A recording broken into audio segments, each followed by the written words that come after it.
खुशहाल सिंह होरां ने ਤੁਹਾਨੂੰ ਭੂਮਿਕਾ ਬਾਰੇ ਤਾਂ ਜਿਹੜਾ ਅੱਜ ਦਾ ਵਿਸ਼ਾ ਉਹਦੇ ਬਾਰੇ ਦੱਸ ਦਿੱਤਾ।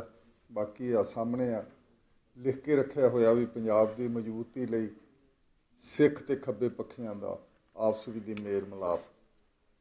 ਵਿਸ਼ਾ ਆਪਣੇ ਆਪ ਵਿੱਚ ਬੜਾ ਜਟਲ ਹੈ, ਕੰਪਲੈਕਸ ਹੈ ਤੇ ਗੁੰਝਲਦਾਰ ਹੈ ਤੇ ਲੜਾਈ ਹੁੰਦੀ ਰਹੀ ਹੈ ਇਸ ਵਿਸ਼ੇ ਤੇ ਬੜਾ ਵੱਡਾ ਪਾੜਾ ਹੈ। ਇਸ ਵਿਸ਼ੇ ਤੇ ਗੱਲ ਕਰਨ ਤੋਂ ਬਹੁਤ ਲੰਬਾ ਸਮਾਂ ਤੋਂ ਅਸੀਂ ਇਸ ਵਿਸ਼ੇ ਤੇ ਗੱਲ ਕਰਨ ਤੋਂ ਘਬਰਾਉਂਦੇ ਵੀ ਰਹਿੰਦੇ ਹਾਂ ਤੇ ਦੋਨੋਂ ਧਿਰਾਂ ਆਪਸ ਵਿੱਚ ਦੀ ਬੈਠਦੀਆਂ ਵੀ ਨਹੀਂ ਆ ਤੇ ਦੋਨਾਂ ਤਰ੍ਹਾਂ ਦੀ ਟੱਕਰ ਵੀ ਰਹੀ ਹੈ, ਦੋਨਾਂ ਤਰ੍ਹਾਂ ਦੀ ਲੜਾਈ ਰਹੀ ਹੈ। ਇੱਥੋਂ ਤੱਕ ਹੈ ਵੀ ਇੱਕ ਦੂਜੇ ਦੇ ਕਤਲ ਇਹ ਸਾਰੇ ਪਿਛਲੇ ਦੌਰ ਦੇ ਵਿੱਚ ਹੋਏ ਆ ਤੇ ਦੋਨਾਂ ਦੀ ਇੰਨਾ ਜ਼ਿਆਦਾ ਹੈ ਵੀ ਇੱਕ ਦੂਜੇ ਨਾਲ ਕਿਤੇ ਗੱਲਬਾਤ ਕਰਨ ਦੇ ਨੇੜੇ ਤੇੜੇ ਵੀ ਨਹੀਂ ਆਉਂਦੇ। ਇਸ ਕਰਕੇ ਸਾਡੀ ਕੋਸ਼ਿਸ਼ ਇਹ ਸੀ ਕਿ ਵੀ ਵਿਦਵਾਨਾਂ ਨੂੰ ਸੱਦਿਆ ਜਾਵੇ, ਵਿਦਵਾਨਾਂ ਨੂੰ ਸੱਦ ਕੇ ਤੇ ਇੱਥੇ ਇਹਦੇ ਉੱਤੇ ਗੱਲਬਾਤ ਕੀਤੀ ਜਾਵੇ। ਅਸੀਂ ਕੋਸ਼ਿਸ਼ ਕੀਤੀ ਆ ਦੋਨਾਂ ਧਿਰਾਂ ਦੇ ਬੰਦੇ ਇੱਥੇ ਪਹੁੰਚਣ।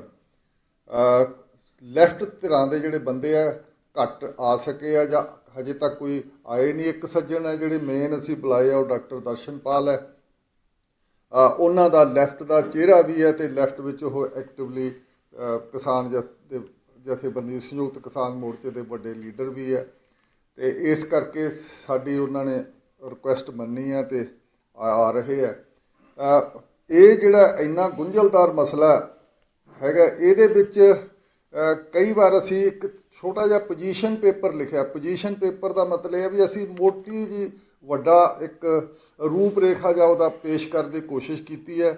ਇਹ ਖਾਕਾ ਪੇਸ਼ ਕਰਨ ਦੀ ਕੋਸ਼ਿਸ਼ ਕੀਤੀ ਹੈ ਜਿਹਦੇ 'ਚ ਵਿਦਵਾਨ ਸੱਜਣ ਹੀ ਰੰਗ ਭਰਨਗੇ ਤੇ ਉਹਦੇ ਵਿੱਚ ਜਿਹੜੀਆਂ ਸਾਰੀਆਂ ਉਹਦੇ ਵਿੱਚ ਕੁਛ ਇੱਧਰ ਉੱਧਰ ਦੀਆਂ ਗੱਲਾਂ ਉਹਨਾਂ ਨੂੰ ਅਨਰਿਚ ਕਰਨਗੇ ਸਾਡੇ ਸਭ ਦੇ ਇਹਦੇ ਉੱਤੇ ਜਿਹੜੇ ਵਿਚਾਰ ਆ ਉਹਨਾਂ ਨੂੰ। ਤੇ ਕੋਸ਼ਿਸ਼ ਛੋਟੀ ਜੀ ਇਹੀ ਹੈ ਵੀ ਜਦੋਂ ਪਹਿਲੀ ਗੱਲ ਤਾਂ ਇੱਕ ਅਸੀਂ ਇਹ ਕਹਿਣਾ ਚਾਹੁੰਦੇ ਹਾਂ, ਸਾਡਾ ਬੇਸਿਕ ਇਹ ਆ ਜਿਹੜਾ ਕਿ ਅਸੀਂ ਦਾਅਵਾ ਕੀਤਾ ਗੱਲ ਕਰਨ ਦਾ ਇਸ ਬੇਸ ਤੇ ਕਰ ਰਹੇ ਹਾਂ ਵੀ ਸਿੱਖ ਧਰਮ ਨੂੰ ਦੂਜੇ ਧਰਮਾਂ ਦੇ ਵਿੱਚ ਜਾਂ ਰਿਲੀਜਨ ਦੇ ਵੈਸਟ ਦੇ ਜਿਹੜੀ ਨਜ਼ਰੀਏ ਨਾਲ ਅਸੀਂ ਉਸ ਧਰਮ ਦੇ ਲੈਵਲ ਤੇ ਦੇਖਦੇ ਨਹੀਂ। ਸਾਡਾ ਸਿੱਖ ਧਰਮ ਬਿਲਕੁਲ ਵੱਖਰਾ ਹੈ। ਉਹਨਾਂ ਨੂੰ ਕਲੱਬ ਕਰ ਦੇਣਾ ਦੂਜੇ ਧਰਮਾਂ ਦੀ ਤਰ੍ਹਾਂ, ਉਸ ਕੈਟੇਗਰੀ 'ਚ ਰੱਖਣਾ ਜਿਹਦੇ ਵਿੱਚ ਕਨਫੈਡਰੇਸ਼ਨ ਲੈਫਟ ਦੀ ਤੇ ਰਾਈਟ ਦੀ ਰਹੀ ਹੈ। ਅਸੀਂ ਨਹੀਂ ਚਾਹੁੰਦੇ ਵੀ ਉੱਥੇ ਜਾ ਕੇ ਇਹ ਰੱਖਿਆ ਜਾਵੇ। ਸਾਡੇ ਮੁਤਾਬਕ ਸਿੱਖੀ ਆਪਣੇ ਆਪ ਵਿੱਚ ਇੱਕ ਵੱਖਰੀ ਥਾਂ ਰੱਖਦੀ ਹੈ ਜਿਹਦੇ 'ਚ ਭਾਈ ਲਾਲੋ ਵੀ ਹੈ। ਭਾਈ ਲਾਲੋ ਤੇ ਭਾਈ ਮਲਕ ਭਾਗੋ ਦਾ ਵਿਰੋਧ 'ਚ ਭਾਈ ਲਾਲੋ ਖੜ੍ਹਾ। ਇਹ ਸਾਰਾ ਕੁਛ ਲੈਫਟ ਵਾਲੀ ਸਾਈਡ 'ਤੇ ਵੀ ਅਸੀਂ ਦੇਖਦੇ ਹਾਂ ਵੀ ਸਾਡੇ ਸਰੋਕਾਰ ਲੈਫਟ ਨਾਲ ਬਹੁਤ ਜ਼ਿਆਦਾ ਮਿਲਦੇ ਆ। ਇਹ ਸਰੋਕਾਰਾਂ ਦੀ ਜਿਹੜੀ ਸਾਰੀ ਭੂਮਿਕਾ ਉਹਦੇ 'ਚ ਮੈਂ ਜ਼ਿਆਦਾ ਗੱਲ ਨਹੀਂ ਕਰੂੰਗਾ। ਉਹ ਤੁਸੀਂ ਸਾਰਿਆਂ ਨੇ ਇਸ ਸਵਾ ਸਾਲ ਦੇ ਜਿਹੜਾ ਮੋਰਚਾ ਕਿਸਾਨ ਮੋਰਚਾ ਦਿੱਲੀ ਬਾਰਡਰਾਂ 'ਤੇ ਲੱਗਿਆ ਉਹਦੇ 'ਚ ਦੇਖ ਹੀ ਚੁੱਕੇ ਹੋ ਵੀ ਦੋਨਾਂ ਦੀ ਭੂਮਿਕਾ ਤੋਂ ਬਗੈਰ ਇੱਕ ਦੀ ਭੂਮਿਕਾ ਤਾਂ ਇਹ ਸੀ ਵੀ ਔਰਗੇਨਾਈਜ਼ ਕਰਕੇ ਉਹਨੇ ਪੰਜਾਬ ਦਾ ਬਾਰਡਰ ਟਪਾ ਕੇ ਅੱਗੇ ਲੀਡ ਪੰਜਾਬ ਨੇ ਕੀਤਾ ਤੇ ਦਿੱਲੀ ਦੇ ਬਾਰਡਰਾਂ ਤੱਕ ਲੈ ਗਏ। ਉਹ ਔਰਗੇਨਾਈਜ਼ ਕਰਨ ਦੀ ਕਪੈਸਿਟੀ ਲੈਫਟ ਕੋਲੇ ਸੀ, ਪਰ ਉਦੋਂ ਪਿੱਛੋਂ ਜਿਹੜਾ ਸਾਰਾ ਸਪੋਰਟ ਲੰਗਰ ਤੇ ਸਾਰਾ ਇਸੇ ਤਰੀਕੇ ਨਾਲ ਜਾਣਾ ਤੇ ਦਿਨ ਰਾਤ ਸਪੋਰਟ ਬਾਹਰੋਂ ਅੰਦਰੋਂ ਸਾਰੇ, ਉਹਦੇ ਵਿੱਚ ਬਹੁਤ ਵੱਡੀ ਸਿੱਖੀ ਦੀ ਭੂਮਿਕਾ ਹੈ, ਸਿੱਖ ਕਲਚਰ ਦੀ ਭੂਮਿਕਾ ਹੈ। ਇਸ ਕਰਕੇ ਅਸੀਂ ਦੋਨਾਂ ਨੂੰ ਦੇਖ ਸਕਦੇ ਹਾਂ ਕਿ ਸੁਮੇਲ ਹੋਣ ਕਰਕੇ ਹੀ ਇਹ ਬਹੁਤ ਵੱਡੀ ਕਾਮਯਾਬੀ ਹੋਈ ਹੈ। ਤੇ ਦੂਜੀ ਹਿਸਟੋਰੀਕਲੀ ਅਸੀਂ ਇਸ ਕਿਸਮ ਦੀ ਕੰਟਰਾਡਿਕਸ਼ਨ ਨਹੀਂ ਦੇਖਦੇ। ਇਹ ਅਪਰੋਚ ਪੇਪਰ ਵਿੱਚ ਅਸੀਂ ਕੋਸ਼ਿਸ਼ ਵੀ ਕੀਤੀ ਹੈ ਦੇਣ ਦੀ ਤੇ ਮੈਂ ਬਹੁਤਾ ਉਹਦੇ ਵਿੱਚ ਨਹੀਂ ਜਾਂਦਾ। ਜਦੋਂ ਵੀ ਕਿਤੇ ਗਦਰੀ ਬਾਬੇ ਆਏ ਹੈ, ਗਦਰੀ ਬਾਬੇ ਸਿੱਖੀ 'ਚੋਂ ਗਏ ਬਾਹਰ ਗਏ ਬਾਹਰਲੇ ਮੁਲਕਾਂ 'ਚ, ਉੱਥੇ ਬਾਹਰਲੇ ਮੁਲਕਾਂ 'ਚ ਉਹਨਾਂ ਨੇ ਪੱਗਾਂ ਲੋਕਾਂ ਦੇ ਸਿਰਾਂ 'ਤੇ ਧਰਾਈਆਂ, ਗੁਰਦੁਆਰੇ ਬਣਾਏ, ਸਾਰੀ ਗੱਲ ਬੜੇ ਜ਼ੋਰ ਸ਼ੋਰ ਨਾਲ ਲੜੇ। ਸਾਰੀ ਇਹ ਆ ਕੇ ਕੁਰਬਾਨੀਆਂ ਵੀ ਦਿੱਤੀਆਂ, ਉਸੇ ਸਿੱਖੀ ਸਪਿਰਿਟ 'ਚੋਂ ਆ ਕੇ ਕੁਰਬਾਨੀਆਂ ਦਿੱਤੀਆਂ। ਫਿਰ ਇੱਥੇ ਰੂਸੀ ਇਨਕਲਾਬ ਦੇ ਆਉਣ ਤੋਂ ਬਾਅਦ ਉਸ ਜਿਹੜਾ ਉਹਨਾਂ ਦੀ ਜਿਹੜੀ ਸਾਰੀ ਆਰਮਡ ਸਟਰਗਲ ਜਿਹੜੀ ਇੱਥੇ ਬਗਾਵਤ ਕਰਨ ਦੀ ਸੀ ਉਹਦੇ ਫੇਲ ਹੋਣ ਤੋਂ ਬਾਅਦ, ਉਹਨਾਂ ਦੀ ਨਾਕਾਮਯਾਬੀ ਤੋਂ ਬਾਅਦ ਫਿਰ ਉਹਨਾਂ ਨੇ ਰੂਸੀ ਇਨਕਲਾਬ ਤੋਂ ਪ੍ਰਭਾਵਿਤ ਹੋ ਕੇ ਜਿਹੜਾ ਇੱਥੇ ਉਹਨਾਂ ਨੇ ਆ ਕੇ ਵਾਪਸ ਮਾਸਕੋ ਹੋ ਕੇ ਲੋਕ ਆਏ, ਜਿਹਦੇ 'ਚ ਭਾਈ ਸੰਤੋਖ ਸਿੰਘ ਤੇ ਰਤਨ ਸਿੰਘ ਦਾ ਨਾਂ ਖਾਸ ਕਰਕੇ ਮੈਂਸ਼ਨ ਕਰਨ ਦੇ ਯੋਗ ਹੈ। ਉਹਨਾਂ ਨੇ ਫਿਰ ਕਿਰਤੀ ਕਿਸਾਨ ਪਾਰਟੀ ਬਣਾਈ, ਰਸਾਲਾ ਕੱਢਿਆ, ਮੈਗਜ਼ੀਨ ਕੱਢਿਆ, ਤੇ ਜਿਹਦੇ ਵਿੱਚ ਉਹਦੇ ਵਿੱਚ ਸਾਰੀ ਗੁਰਬਾਣੀ ਦੀ ਤੁਕੀ ਉੱਤੇ ਹੁੰਦੀ ਸੀ ਸਾਰੀ, ਜਿਹੜੀ ਬਾਅਦ ਚ ਲੈਫਟ ਵਾਲਿਆਂ ਨੇ ਬਦਲਤੀ। ਉਸ ਤੋਂ ਪਿੱਛੋਂ ਸੋਹਣ ਸਿੰਘ ਜੋਸ਼ ਦੇ ਆਉਣ ਤੋਂ ਬਾਅਦ ਉਹਨਾਂ ਦੇ ਬਾਰੇ ਇਹ ਰਾਜਵਿੰਦਰ ਰਾਹੀ ਤੇ ਹੋਰ ਸਾਰਾ ਡਿਟੇਲ ਨਾਲ ਦੱਸਣਗੇ। ਤੇ ਇਹ ਉਸ ਦੇ ਪਿੱਛੋਂ ਸਾਰਾ ਕੀ ਹੋਇਆ ਵੀ ਉਹ ਆ ਕੇ ਇੱਥੋਂ ਤੱਕ ਵੀ ਅਕਾਲ ਤਖਤ ਦੇ ਜਥੇਦਾਰ ਵੀ ਬਣੇ, ਭਾਈ ਵਿਸਾਖਾ ਸਿੰਘ, ਭਾਈ ਅਸ਼ਰ ਸਿੰਘ, ਤੇ ਨਾਲੇ ਪੱਕੇ ਉਹ ਲੈਫਟ ਨਾਲ ਜੁੜੇ ਹੋਏ ਸੀ, ਲੈਫਟ ਨਾਲ ਕਈ ਥਾਵਾਂ ਤੇ ਜੁੜੇ ਹੋਏ ਸੀ। ਇੱਥੋਂ ਤੱਕ ਹੈ ਵੀ ਅਸ਼ਰ ਸਿੰਘ, ਜਥੇਦਾਰ ਅਸ਼ਰ ਸਿੰਘ ਦੇ ਘਰ ਤਾਂ ਤੇਜਾ ਸਿੰਘ ਸੁਤੰਤਰ ਉਹਨਾਂ ਦੇ ਘਰ ਠਹਿਰਦਾ ਰਿਹਾ। ਉਹਨਾਂ ਦਾ ਲੜਕਾ ਮਨਮੋਹਨ ਸਿੰਘ ਟੀਚਰ ਸੀ, ਉਹਨੇ ਬਕਾਇਦਾ ਸਾਰਾ ਕੁਝ ਦੱਸਦਾ ਰਿਹਾ ਵੀ ਸਾਡੇ ਘਰ ਠਹਿਰਦਾ ਹੁੰਦਾ ਸੀ ਤੇ ਤੇਜਾ ਸਿੰਘ ਸੁਤੰਤਰ। ਇਸ ਕਰਕੇ ਲੈਫਟ ਨਾਲ ਤੇ ਰਾਈਟ ਦਾ ਕੋਈ ਕਿਸੇ ਕਿਸਮ ਦਾ ਡਿਫਰੈਂਸਿਸ ਨਹੀਂ ਸੀ। ਇਹ ਜਿਹੜਾ ਜਿੰਨਾ ਚਿਰ ਇਹ ਵਿਸਾਖਾ ਸਿੰਘ ਤੇ ਜਥੇਦਾਰ ਸਾਰੇ ਰਹੇ ਆ, ਤੁਸੀਂ ਦੇਖੋ ਵਿਸਾਖਾ ਸਿੰਘ ਦੇ ਜਥੇਦਾਰ ਹੋਣ ਤੇ ਵੀ ਉਸ ਨੂੰ ਜਦੋਂ ਲੱਗਿਆ ਵੀ ਕਿਸੇ ਇਹ ਡਿਜ਼ਰਵ ਨਹੀਂ ਕਰਦਾ ਜਿਹੜਾ ਇਹਨੂੰ ਸਰੋਪਾ ਅਕਾਲ ਤਖਤ ਤੇ ਦਿੱਤਾ ਜਾਵੇ, ਇੱਕ ਸੱਜਣ ਨੂੰ ਅਕਾਲ ਤਖਤ ਤੇ ਸਰੋਪਾ ਦਿੱਤਾ ਗਿਆ ਕੁਝ ਗਿਣਤੀਆਂ ਮਿਣਤੀਆਂ ਤਹਿਤ, ਉਹ ਤੁਰਤ ਰਿਜ਼ਾਈਨ ਕਰ ਗਿਆ ਸੀ।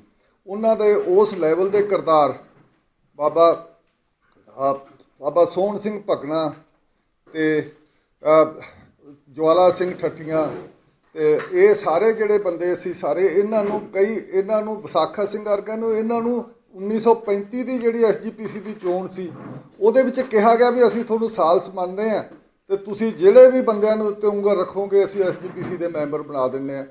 ਉਹਨਾਂ ਦੀ ਸਾਲਸੀ ਵਿੱਚ ਪਹਿਲੀ ਵਾਰ 3 ਦਲਿਤ SGPC ਦੇ ਮੈਂਬਰ ਬਣੇ ਸੀ ਤੇ ਇਸ ਕਰਕੇ ਉਹਨਾਂ ਦਾ ਰੋਲ ਆਪਣੇ ਆਪ 'ਚ ਬਹੁਤ ਵੱਡਾ ਸੀ। ਉਦੋਂ ਪਿੱਛੋਂ ਡਿਫਰੈਂਸ ਜਿਹੜੇ 80 ਦੇ ਆਏ ਆ ਉਹਦੇ ਬਾਰੇ ਮੈਨੂੰ ਕਹਿਣ ਦੀ ਬਹੁਤੀ ਲੋੜ ਨਹੀਂ, ਉਹ ਤੁਸੀਂ ਦੇਖਦੇ ਹੋ। ਪੰਜਾਬੀ ਸੂਬੇ ਦੇ ਮੋਰਚੇ ਵੇਲੇ ਵੀ ਸਾਡਾ ਡਿਫਰੈਂਸਿਸ ਹੋ ਗਿਆ।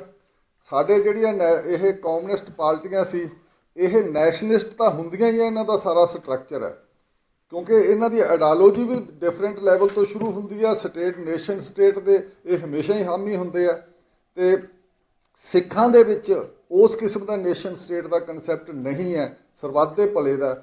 ਬਾਕੀ ਸਰਬੱਤ ਦਾ ਭਲਾ ਮੀਨਸ ਸਾਡੇ ਅਸੀਂ ਤਾਂ ਸਟੇਟਲੈਸਨੈਸ ਦੇ ਵਿੱਚ ਵੀ ਸਾਡਾ ਹੈ, ਪਰ ਲੈਫਟ ਦੇ ਵਿੱਚ ਸਟੇਟ ਭਾਵੇਂ ਇਹ ਇੰਟਰਨੈਸ਼ਨਲਿਸਟ ਹੈ ਸਾਰੀ ਫਿਲਾਸਫੀ, ਮਟੀਰੀਅਲਿਸਟਿਕ ਇਹਦੀ ਸਾਰੀ ਹੋਂਦ ਹੈ ਇੱਧਰੋਂ ਸ਼ੁਰੂ ਹੁੰਦੀ ਹੈ ਤੇ ਦੂਜੇ ਪਾਸੇ ਅਧਿਆਤਮ ਸਾਈਡ ਤੋਂ ਹੁੰਦੀ ਹੈ।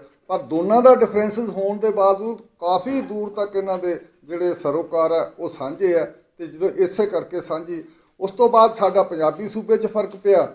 ਪੰਜਾਬੀ ਸੂਬੇ ਤੋਂ ਬਾਅਦ ਜਿਹੜਾ 80 ਚਾਕੇ ਦਾ ਸਾਡਾ ਬਹੁਤ ਜ਼ਿਆਦਾ ਫਰਕ ਪਿਆ। ਉਹਦੇ ਵਿੱਚ ਤਾਂ ਇੱਥੋਂ ਤੱਕ ਵੀ ਹੈ ਬੜੀ ਬਦਕਿਸਮਤੀ ਦੀ ਗੱਲ ਵੀ ਲੈਫਟ ਦਾ ਇੱਕ ਛੋਟਾ ਜਿਹਾ ਹਿੱਸਾ ਸੀਗਾ, ਉਹਨੇ ਸਟੇਟ ਤੋਂ ਹਥਿਆਰ ਵੀ ਲੈ ਲਏ ਤੇ ਲੜਾਈ ਵੀ ਕਰਨ ਲੱਗ ਗਿਆ। ਇਸ ਕਿਸਮ ਦੇ ਜਿਹੜੇ ਸਿੱਖਾਂ ਵਿਰੁੱਧ ਮਾਰ ਮਰਾਈ ਦੇ ਵਿੱਚ ਵੀ ਸ਼ਾਮਲ ਹੋ ਗਿਆ। ਇਹ ਜਿਹੜਾ ਸਾਰਾ ਕੁਝ ਸਾਡਾ ਵਰਤਾਰਾ ਹੋਇਆ, ਇਸ ਨੂੰ ਕੁਝ ਠੱਲ ਇਸ ਕਿਸਾਨ ਮੋਰਚੇ ਨੇ ਪਾਈ ਹੈ। ਕਿਸਾਨ ਮੋਰਚੇ ਵਿੱਚ ਪ੍ਰੈਕਟੀਕਲੀ ਪਤਾ ਲੱਗ ਗਿਆ। ਹੁਣ ਸਾਡੀ ਸਾਰੀ ਜਿਹੜੀ ਇਸ ਲੱਬੋ ਲੁਆਵ ਐਫਰਟਸ ਹੈ ਉਹਦਾ ਦਾਰੋਮਦਾਰ ਇਹ ਹੈ ਵੀ ਸਾਨੂੰ ਪ੍ਰੈਕਟੀਕਲੀ ਲਾਈਫ ਦੇ ਵਿੱਚ ਇਸ ਸੰਕਟ 'ਚੋਂ ਪੰਜਾਬ ਨੂੰ ਕੱਢਣ ਲਈ ਹੋਰ ਲੜਾਈ ਨਹੀਂ ਚਾਹੀਦੀ, ਹੋਰ ਪਾੜੇ ਨਹੀਂ ਚਾਹੀਦੇ।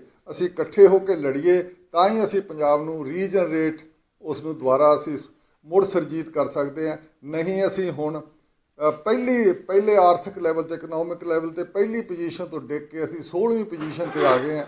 ਸਾਰੇ ਫੀਲਡ ਵਿੱਚ ਐਜੂਕੇਸ਼ਨ ਤੇ ਕਿਤੇ ਵੀ ਹੈ ਅਸੀਂ ਕਿਤੇ ਹੁਣ ਬਹੁਤ ਹੀ ਥੱਲੇ ਵਾਲੀਆਂ ਪੋਜੀਸ਼ਨਾਂ ਚਲੇ ਗਏ ਹਾਂ ਇੰਡੀਆ 'ਚ। ਤੇ ਜ਼ਰੂਰਤ ਹੈ ਵੀ ਅਸੀਂ ਇਕੱਠੇ ਸਿਰ ਜੋੜ ਕੇ ਆਪਸ ਵਿੱਚ ਦੀ ਲੈਫਟ ਤੇ ਰਾਈਟ ਵਾਲੇ ਤੇ ਜਿਹਦੇ ਵਿੱਚ ਅਸੀਂ ਇੱਕ ਗੱਲ ਹੋਰ ਕਲੀਅਰ ਕਰਨਾ ਚਾਹੁੰਦੇ, ਅਸੀਂ ਸਿੱਖ ਨੂੰ ਪੂਰੀ ਰਾਈਟ ਦੀ ਜਿਹੜੀ ਰਾਈਟਿਸਟ ਹੋਣ ਦੀ ਜਿਹੜੀ ਇੱਕ ਖਾਸ ਕੈਟੇਗਰੀ ਰੱਖੀ ਹੈ। ਅਸੀਂ ਨਹੀਂ ਸਮਝਦੇ ਵੀ ਇਹਦੇ ਤੇ ਵੀ ਮੈਂ ਕਹੂੰਗਾ ਵਿਦਵਾਨ ਗੱਲ ਕਰਨ ਵੀ ਅਸੀਂ ਵੀ ਰਾਈਟਿਸਟ ਲੈਵਲ ਤੇ ਪੂਰੀ ਤਰ੍ਹਾਂ ਫਿੱਟ ਹੁੰਦੇ ਆ ਜਿਸ ਤਰੀਕੇ ਨਾਲ ਹੋਰ ਰਿਲੀਜਨ ਹੁੰਦੇ ਆ। ਤੇ ਅਸੀਂ ਇਸ ਕਰਕੇ ਇਹ ਵੀ ਸਾਨੂੰ ਇਹਦੇ ਉੱਤੇ ਵੀ ਕੁਝ ਵਿਚਾਰ ਆਉਣਗੇ ਤੇ ਇੰਨੀਆਂ ਗੱਲਾਂ ਇਸ ਕਰਕੇ ਅਸੀਂ ਸਭ ਤੋਂ ਪਹਿਲਾਂ ਮੁੱਖ ਬੁਲਾਰੇ ਅੱਜ ਸਾਡੇ ਹਰਿੰਦਰ ਸਿੰਘ USA ਤੋਂ ਆਏ ਆ, ਇਹ ਬੋਲਣਗੇ। ਇਹਨਾਂ ਤੋਂ ਬਾਅਦ ਸਾਡੇ ਕੋਲੇ 10 ਤਾਂ ਮੇਨ ਬੁਲਾਰੇ ਆਏ ਬੈਠੇ ਆ ਪਹਿਲਾਂ ਆਲਰੇਡੀ ਤੇ ਅਸੀਂ ਉਸ ਤੋਂ ਬਾਅਦ ਉਸ ਮੁਤਾਬਕ ਆਪਣਾ 3 ਘੰਟੇ ਦਾ ਟਾਈਮ ਹੈ, ਉਸ 3 ਘੰਟੇ ਨੂੰ ਵੰਡ ਕੇ ਅਸੀਂ ਆਪਸ ਵਿੱਚ ਦੀ ਜਿੰਨਾ ਵੱਧ ਤੋਂ ਵੱਧ ਇੰਟਰਚੇਂਜ ਐਕਸਚੇਂਜ ਕਰ ਸਕਦੇ ਹਾਂ ਉਹ ਅਸੀਂ ਇੱਕ ਦੂਜੇ ਨੂੰ ਮੌਕਾ ਦੇਣ ਦੀ ਕੋਸ਼ਿਸ਼ ਕਰਾਂਗੇ।